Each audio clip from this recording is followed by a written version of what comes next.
De retour dans l'Africa Newsroom, Jean-Marie Bitomo, Siamouane Gembok et Daoudata, nos éditorialistes, sont toujours avec nous. Après le vote, le peuple burkinabé manifeste aujourd'hui l'espoir d'un changement dans la gestion du pays. Le nouveau président Roch-Marc Kaboré devrait s'attaquer à plusieurs chantiers dans le secteur économique conformément à son programme de gouvernement et son ambition de promouvoir, je cite, une gouvernance vertueuse dans la gestion des deniers publics. C'est un sujet de Déo Gracias Kpodo.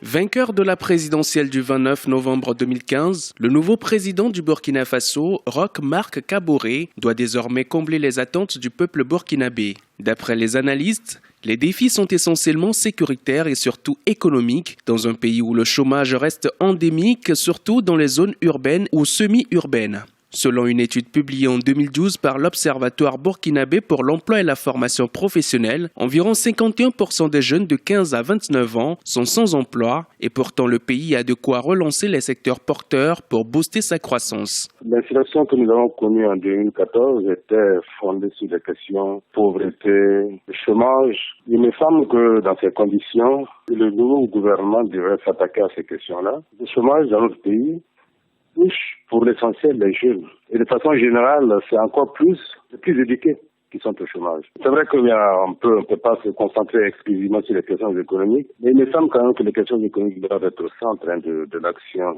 du nouveau gouvernement. Au lendemain des élections présidentielles et législatives au pays des hommes intègres, les spécialistes estiment que le prochain exécutif devrait mettre l'accent sur la lutte contre le chômage des jeunes, promouvoir davantage l'alphabétisation, mais également favoriser un plus large accès des populations aux prestations sociales. Selon les Nations Unies, le taux de couverture de la consultation prénatale n'est que de 18% au Burkina Faso contre 44% sur l'ensemble du continent. Il me semble qu'il faut se mettre du côté de l'offre, c'est-à-dire faire de sorte que l'offre productive au niveau de notre pays soit améliorée. Il faut qu'il y ait des investissements structurants et là, on pourrait non seulement relancer la production, mais aussi créer des emplois décents et des emplois certains. Et on pourrait en même temps améliorer les revenus des agents économiques. Aussi, la question industrielle semble être très importante. Et dans ce sens-là, je crois qu'on doit jouer essentiellement et de façon forte sur la question de l'énergie. Le 29 novembre 2015, plus de 5 millions d'électeurs avaient été convoqués aux urnes pour choisir un nouveau dirigeant, un an après la destitution de l'ancien président Blaise Compaoré. Il va sans dire qu'aujourd'hui, les attentes suscitées par l'élection du nouveau leader de l'exécutif et de nouveaux députés à l'Assemblée nationale sont fortes. Avec un taux de croissance du PIB estimé à plus de 6% par le Fonds monétaire international, les analystes se veulent désormais plus optimistes.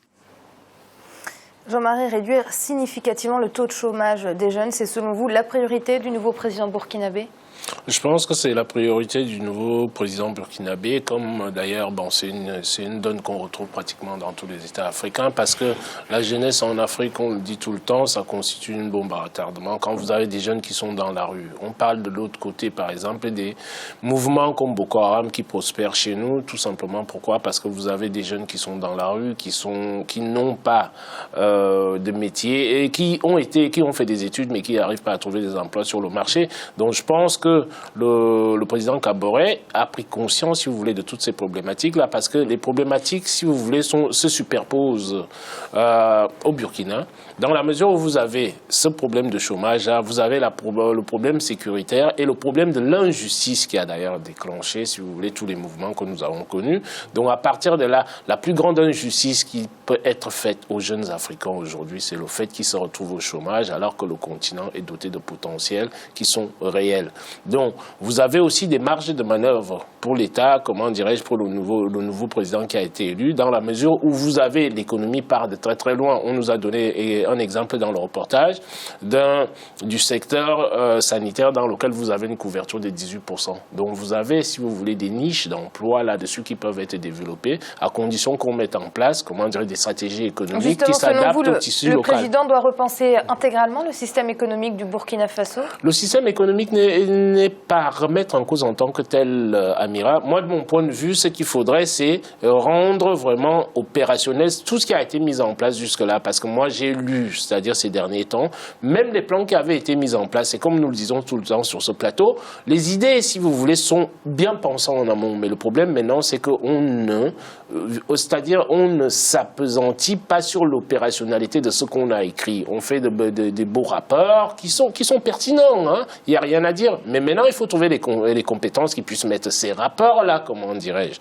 en œuvre, chose qui n'est pas souvent faite. Et dans un second temps, il faut veiller à ce que les choses soient réalisées. Et je citerai, comme vous le savez, Amira, toujours le Rwanda, qui applique les choses qui sont écrites dans des différents rapports. Alors Samuel, le président, comme tous les présidents du monde entier, j'ai envie de dire, veut rendre la croissance inclusive. C'est un objectif atteignable seulement si on investit dans les infrastructures, que ce soit routières, scolaires ou même sanitaires. Oui, je crois que le chantier reste colossal. J'ai été au Burkina Faso il y a quelques jours et à l'intérieur du pays, ce qui m'a frappé à titre personnel, c'est l'accès à l'eau. Il faut parcourir quelques kilomètres pour avoir un point d'eau dans les régions reculées. J'espère que l'actuel président pourra mettre sur la table trois exigences ou trois objectifs principalement.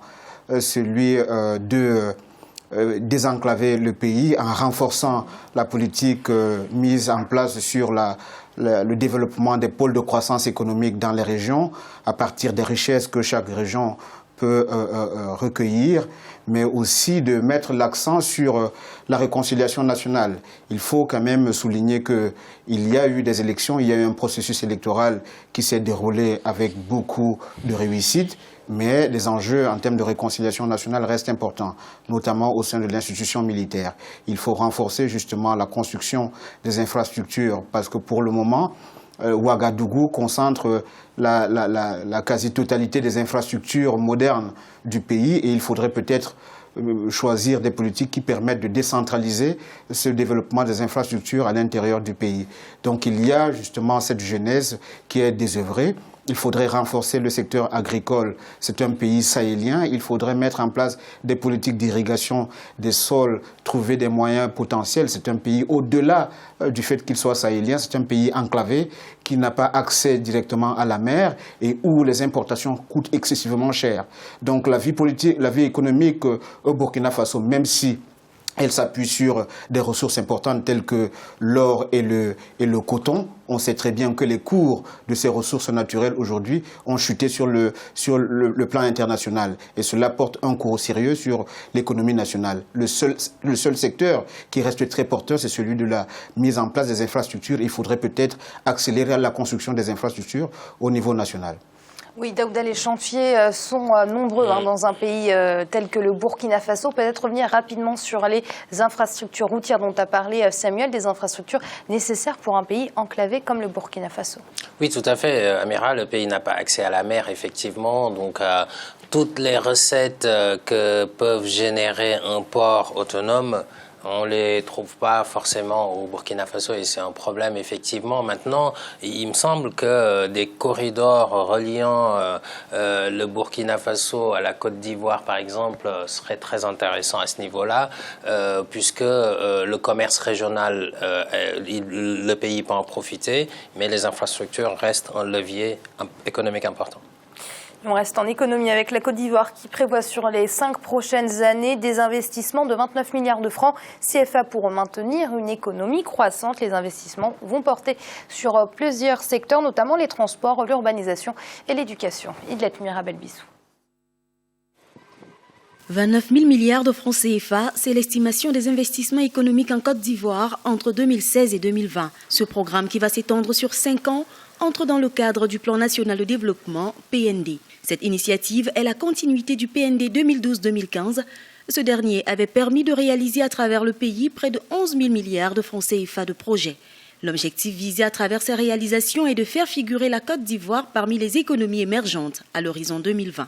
C'est un investissement massif sur lequel on attend à la fois le secteur privé, mais aussi le secteur public qui va continuer sur sa politique économique de relance par le budget. Le budget de la Côte d'Ivoire aujourd'hui atteint quasiment les 6 000 milliards. c'est une progression phénoménale sur les 5 dernières années. Les secteurs concernés dans ce programme sont entre autres l'urbanisation, l'éducation, les infrastructures routières et ferroviaires. La Côte d'Ivoire se positionne comme un pays dynamique sur le plan économique, un atout considérable pour attirer davantage de financement. La Côte d'Ivoire n'a pas encore fini de renforcer son appareil infrastructurel, donc probablement encore les infrastructures. L'outil productif ivoirien va aussi normalement être remis à niveau pour atteindre des niveaux productifs assez importants et atteindre les objectifs de croissance qui sont fixés. D'abord les infrastructures, ensuite l'appareil productif, donc le BTP aussi est un secteur qui est en plein boom et qui va continuer ses performances sur les 5 prochaines années. Avec une croissance économique moyenne de 9% ces 3 dernières années, les prévisions montrent que l'économie devrait poursuivre sa croissance pour se maintenir à un niveau élevé, soit 8,4% en 2015 et 2016. Jean-Marie, que pensez-vous de ce nouveau plan national de développement de la Côte d'Ivoire quand on sait que le précédent a quand même été salué? Je pense que vous avez là un président qui veut vraiment booster son pays, son économie. Voilà un président qui arrive. On dit souvent que, si vous voulez, on peut poser des solutions sans en être spécialiste, mais lui, il est en train de nous prouver le contraire. Vous avez un économiste qui est venu dans son pays. Il ne s'est pas occupé de la dimension, on en a parlé sur ce plateau, de la réconciliation et tout ce qui s'ensuit. Mais il fait sentir aux Ivoiriens qu'il a la possibilité, il a les capacités de pouvoir améliorer la vie des populations. Et c'est ça, je crois que c'est la première donne que doit avoir tout chef d'État. Vous pensez vraiment que les conditions de vie des populations ont été améliorées? Les conditions de vie des populations s'améliorent au fil du temps. Amira, ça ne peut pas se faire du jour au lendemain. Nous nous trouvons dans un cycle économique. Dans ce cycle économique-là, vous investissez aujourd'hui. Même quand vous êtes en France, vous ouvrez une entreprise aujourd'hui en France, elle sera stabilisée que dans 5 ans. D'accord? En privé. Donc, parler d'une économie nationale dans laquelle vous avez la dimension macroéconomique avec toutes les problématiques qu'il faut résoudre une par une. Donc, je trouve que insister sur le pôle économique, pouvoir développer l'économie, à terme, ça finit par porter des fruits. Nous avons vu le quinquennat qui est passé. Ça a été salué, comme vous le disiez tout à l'heure, Amira, par toute la communauté internationale, l'effort qui est fait par le président ivoirien qui est en place. Donc, à partir de là, j'estime que la stratégie d'industrialisation et de développement de la Côte d'Ivoire qui est mise en place portera ce pays-là, si vous voulez, très très haut dans les années à venir. Ça ne peut pas se faire du jour au lendemain. Il faut être clair là-dessus. Mais Samuel, est-ce qu'on peut véritablement parler de croissance inclusive? Parce que c'est ça aujourd'hui qui importe les populations. Oui, je pense que la problématique de la croissance inclusive est une problématique qui devient un peu vulgaire sur le continent. Il faut bien que les Africains se disent certaines vérités en face et que les gens aient le courage de prendre des positions, même quand elles font mal. La croissance inclusive ne peut être effective que si on atteint un certain niveau et pendant la durée. Un taux de croissance économique à un niveau stable, voire de deux chiffres à peu près, sur au moins 10 bonnes années. Pour un pays comme la Côte d'Ivoire qui a connu 10 années de guerre civile, et avant les 10 années de guerre civile, il faut voir que l'économie ivoirienne était déjà en crise depuis les années 80. Donc 20 ans de crise économique plus 10 années de guerre civile, c'est énorme. Et donc, si on doit parler de croissance inclusive, parce qu'on vient de prendre le pouvoir, je trouve cela excessif par moment. Ce que je salue, et je pense à titre personnel, beaucoup ne l'aiment pas, mais je pense que le président Alassane Ouattara est l'un des présidents technocrates du continent. Et c'est un monsieur qui arrive à mettre en place des politiques réalistes. Il a mis des projections quand il a pris le pouvoir pour le premier quinquennat. Aujourd'hui, il accroît à plus de 2 fois les efforts fournis au cours de son premier quinquennat. Ça veut dire qu'il a mesuré la profondeur des objectifs et les ambitions qu'il se fixe. Et il veut mobiliser les moyens à la hauteur des ambitions qu'il s'est fixées. Ce n'est pas une mince affaire. Les retombées économiques de toute cette mobilisation financière et toutes les infrastructures qui sont créées ne bénéficieront pas simplement aux multinationales, comme certains osent le dire, mais bénéficieront aussi au désenclavement de la population. Daouda, je suis désolée, c'est fini. Peut-être une réaction, mais très rapide sur la politique économique menée par Alassane Ouattara. Vraiment en quelques secondes, Daouda. Non, je crois que c'est, bon, comme l'ont dit mes collègues du plateau, ça va dans le bon sens. Et puis, avec le temps, la croissance serait sans doute inclusive. C'est pas pour rien que la Côte d'Ivoire occupe 40% quasiment de l'UEMOA. Donc, c'est une bonne chose et ça continue bien. Merci, Daouda. Merci, Amira. Bonsoir à tout le monde. Merci à vous, Samuel, pour vos analyses. Merci, Amira. Bonsoir. Et merci à vous, Jean-Marie. Bonsoir Amira et bonsoir à tous nos téléspectateurs, aux téléspectatrices d'Alfred. On les salue, comme à notre habitude. Vous l'aurez compris, c'est la fin de cette émission, mais l'Africaine Zone, ce n'est pas fini. On se retrouve demain en cette semaine, toujours consacrée au secteur de l'assurance. À très vite.